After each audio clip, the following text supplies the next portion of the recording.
I'm Dr. Jon Mendelsohn. Welcome to our new series, Live from the OR. We're pretty excited about this.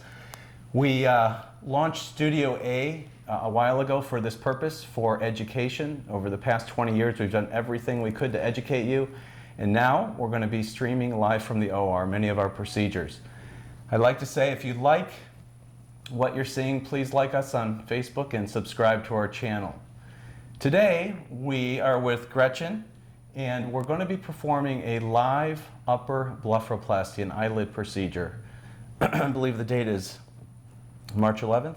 So today what we're going to do is we're going to review the reason why we're going to perform this surgery, and we're going to show some of the measurements and some marking so that you understand what the purpose is. Gretchen, welcome. Thank you. And what I'm going to do here is we're going to go ahead, and here's Gretchen, beautiful young woman who is undergoing our upper blepharoplasty. And one of the things that we like about eyelid surgery, and I'm going to have you close your eyes for a minute, is we begin to develop this extra eyelid skin. And they've done a lot of studies looking at the saccadic movements of our eyes, and that is how we communicate with each other. So what happens is we look at each other's eyes, and it determines whether or not we're angry or tired or sad. And so these days, particularly with COVID, a lot of Zoom meetings, people are scrutinizing themselves more and more.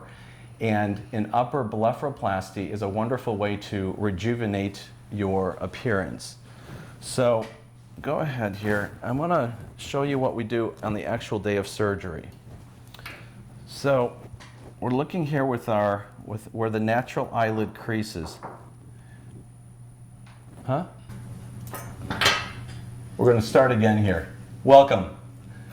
New series, live from the OR, from Studio A, our live stream production studio. We're going to go ahead and educate you a little bit about upper blepharoplasty, upper eyelid surgery.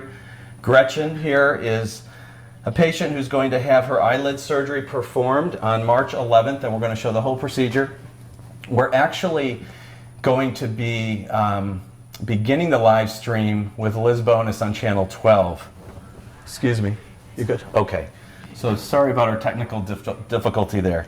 All right. So we've got Gretchen here, and today we're going to talk a little bit about upper blepharoplasty. We're going to start marking and measuring, and we're going to talk to you about why people would undergo an eyelid rejuvenation surgery like this. I personally feel this is one of the best procedures anybody can have performed in their lifetime. I think most people are probably candidates for it. It helps us look more refreshed, and in these days, while we're looking at ourselves a ton on Zoom and social media, it's a really a procedure that has increased in demand. So here's Gretchen. I'm going to have you close your eyes here a little bit. And if you can see real carefully here, where her eyelid opens, this is called the upper eyelid crease. I'm going to make a little marking. Now normally when you come in you wouldn't have makeup on, but we allowed Gretchen to keep makeup on today.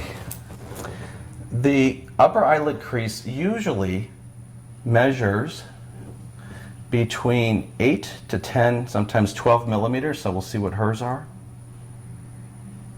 It's about 9 millimeters. And what we very simply do here is we mark, and I'm going to do this lightly today. So there's her crease, and on this side we see where it starts.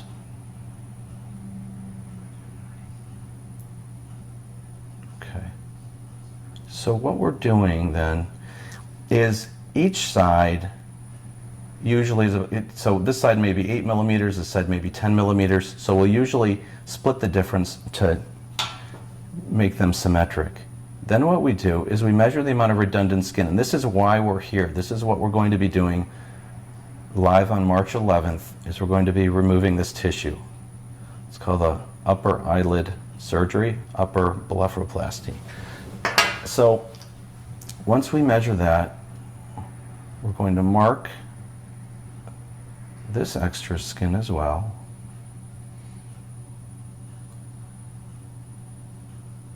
And this is the tissue that we would plan to remove. Okay. So more than you think. This tissue here is called the infrabrow tissue. It's part of her eyebrow. A lot of times what we'll see in patients is we'll see what we call brow ptosis. It's drooping, and depending on where that brow position, you can see a variation in the amount of eyelid tissue that someone actually has. We can cheat a little bit. We like to, in women here, we'll come a little bit into this infrabrow area to open up the eye to the rest of the face.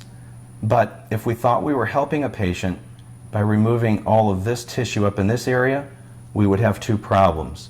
One problem would be that the eyebrow would be pulled down. That wouldn't be good. And the other thing is by taking too much skin, we would leave the patient with the inability to close her eye. Obviously, that wouldn't be good either. So an upper blepharoplasty really is dealing with the redundant extra eyelid skin. I feel that an upper blepharoplasty is simply one of the best procedures anybody can have performed. And it's about a 20 to 30 minute procedure performed under local anesthesia. Patients come in, we'll usually do this with a little Valium on board, so we'll give you an oral medication. You don't require IV sedation for this, or certainly general anesthesia. You'll come in, we'll take you back to the operating room, we'll measure and mark, sort of what we're doing now. We'll begin to localize, and you'll see all this live on March 11th. And I'm not sure if we caught it earlier, but Liz Bonus is going to kick us off around noon on her show, and then we're going to carry the rest of it live through YouTube. For any of you who are new to our channel or seeing this for the first time, we'd love for you to subscribe. We're going to be doing this all year long. The procedures that we have scheduled already are some dot laser resurfacing. We've got an advanced facelifting procedure and some more eyelids as well. But in the meantime, we appreciate you tuning in. We look forward to seeing you on March 11th. Please share your comments. Send us any information. We'd like to answer all your questions that day. On that day, we'll do a full live stream from beginning to end, and we hope you enjoy it. Thank you.